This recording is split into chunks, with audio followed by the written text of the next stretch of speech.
So TikTok just released its latest sister app called Pinedrama, which is basically a TikTok clone, but specifically for microdramas, which is a new form of media where people are, putting their attention towards shows. And so I looked at the app, I played with the app around, and here is my honest review. First and foremost, I get it. I get it. Having to look at it, some of the stuff is interesting. I do understand why people would be into it. I think that before we get started, today's video is brought to you by VCM Apps. If you're making content, you should be getting paid, period. We have apps that help you sell things. We have apps that help you find demand first before you decide to start selling. We have Rails infrastructure to help you attach offers after demand's been proven. All the things possible to make sure you make the most amount of money from your online creator business.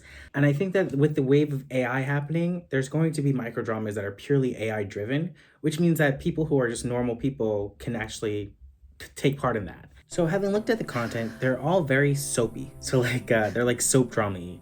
And what that means is like the acting sucks. It's all like Hallmark Channel acting. And the writing's not that great either. It's very dramatic. There's no like action scenes. There's no anime. It's all just soapy soap dramas. Now, why? I don't know, but apparently that's what does best on this platform so far. For this art form or for this new media form. Having looked at other apps and how it already plays out in Asia, TikTok is obviously doing the smart thing as they always do and trying to make good business moves.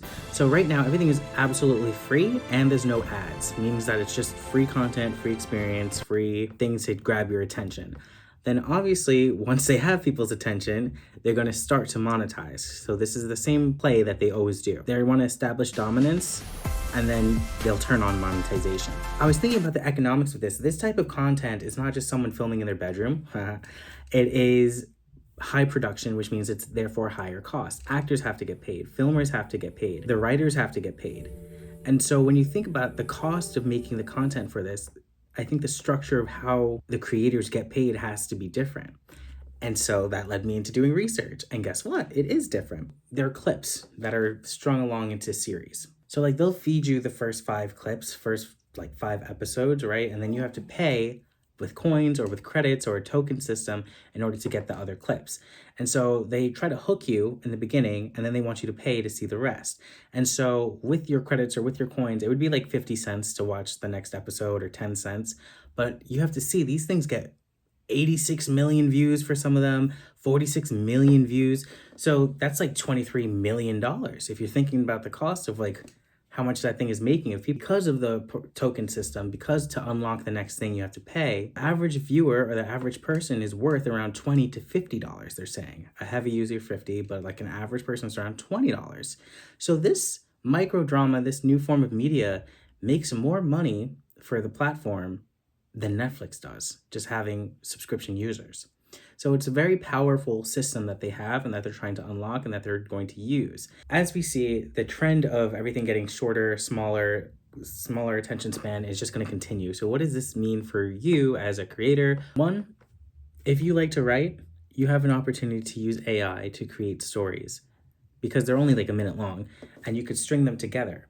And the fact that AI for video is capped to like 6 seconds or 8 seconds at the moment doesn't stop you. I haven't seen anything that's been AI generated that I could tell. So maybe there are bans against that. I'm not sure, but it seems like at least in the future, like that's definitely going to be something that is going to be there. Not only that, but because the model is proven, it means that platforms that do video streaming, so like TikTok, platforms that do video streaming like YouTube, can utilize the same model. You can have like the rest gated behind. You can do like a micro series, right? And then gate the rest behind a subscription. So you don't even need to be on Pinedrama, be accepted to anything. You can use the same model and just use the existing infrastructure that we have currently available now. So again, this is just for the creative types.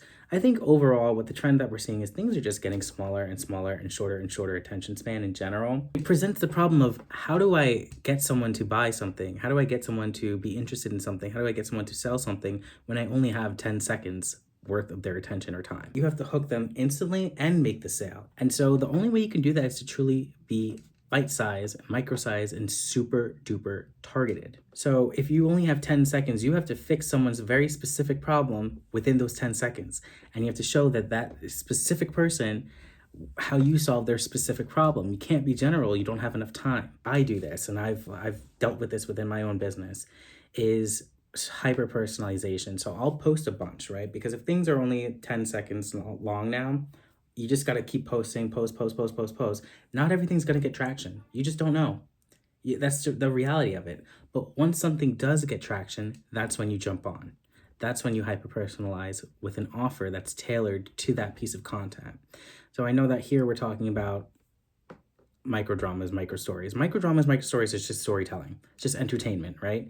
People get attached to characters, and that's just how it is. So there's definitely opportunity to monetize there if this is something that you want to pursue. Some things are getting tepid views, 1,000, a couple hundred, but one gets 30,000 views or 300,000 views, and you see that it's about to take off. That's when you attach a specific offer.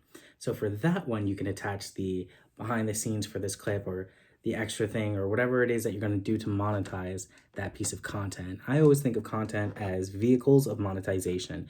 If you have attention, you can attach an offer that will monetize that attention. And so by being hyper vigilant about targeting, aligning offers, making sure that the natural next step is there and available for them, but doing so at scale, meaning that you don't do it for everything, you do it once something is proven demand, has traction behind it, then that's the best system. And so what I use for myself to do this is I use QR codes. I use QR Social, which is one of the apps that I use within my business. And it has dynamic QR codes that let you switch what the landing page is going to be, because QR codes just direct you somewhere. They just make you go somewhere. So the fact that it's dynamic means that you can switch what the offer is, you can switch where it's directed to, you could switch what it lands to, no matter what. Because the problem with video is that you can't change video afterwards. If you have a blog, you can update a blog, but you can't update a video. Videos are set in stone. Instead of updating the video to attach the perfect offer, what you do is you just put a QR code, right? And then you switch the destination to the perfect offer. So that way the vehicle, the pathway is still there, but where it leads to is up to you. And so that's just my perfect solution, my system for dealing with the hyper microization of content and the hyper specificity of content, because that's the only way you're going to be able to, within 10 seconds, within 5 seconds, within however many seconds, hook someone, get them interested, but then also make a sale. AI has really changed how things are made, but it doesn't really change how things are consumed. But this would be the first form of consumption that's different, right? We never had vertical shows that are a minute long only and then add up into a proper show. That's a new art form. AI is allowing people to do that and allowing other people to take part of it. And so there is the opportunity when the thing is brand new and the winners haven't been established yet, it's the time to pounce. And so I think it's time for you to experiment. You can use the same system methodology within the existing infrastructure that's already popular and has all the attention on it already. So I think it's really good for the age of clips made by AI. I think it's really good for the age of short attention spans. I think it's really good for the age of no more movies. I don't think people could sit through 3-hour movies or 2.5-hour movies nearly as much as they used to be able to. You should definitely check it out. Check out Pinedrama, see for yourself.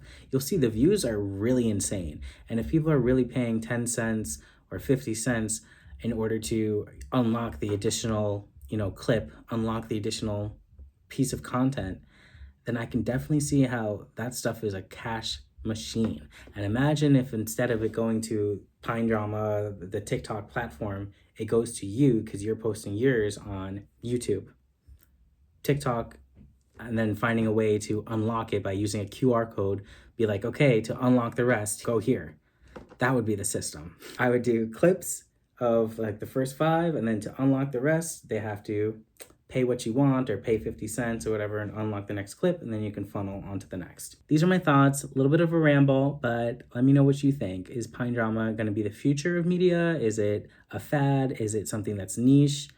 It seems to be very popular in Asia, and so I will catch you guys on the next video. Check out VCM Apps, as it is what I use in order to run my business, because if you're busy making content, you should be busy getting paid and counting your money as well. And if that is something that you are struggling with, VCM Apps, all the apps that I build are specifically made to fix that problem for you.